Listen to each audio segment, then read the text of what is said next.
Welcome. In this video, I'll show you how to post on Bluesky. Alright, I'll teach you how to do so on the web version and the phone app as well. And here in the web version, as you can see here, I'm currently logged in. And what we're going to do to make a post is just click on new post right here in the left pane. Alright, click on it. As you can see, it says what's up. Just go ahead and put whatever you want right here. For example, hi, this is my third post. All right, you can go ahead and change the setting right here by just clicking on it. And as it says here, post interaction settings. If you want to allow code post, just go ahead and enable this slider. If not, you can turn this off. All right, for the reply settings, if you want everybody to reply to your post, just go ahead and tick on this one. If not, hit on nobody.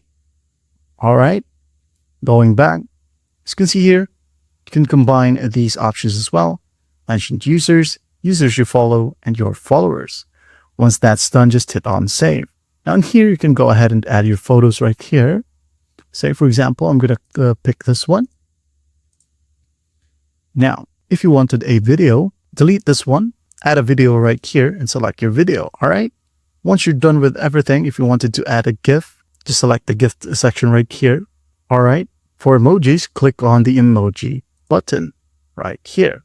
Once that's done, please don't forget that you will only have 300 characters in one post. All right. Once you're done with everything, just go ahead and hit on post. As you can see here, it is now uploaded on the thumbnail. Just wait for it to finish. Now, as you can see here, the process is done. When we go back to our profile, and here, as you can see, we have just posted on Bluesky. Now, to do that on phone, with the same set of instructions, tap on the post icon right here or the right icon. Tap on it. It's basically the same. All right. Type in everything that you want right here. And the settings, photo, video, or use your own camera.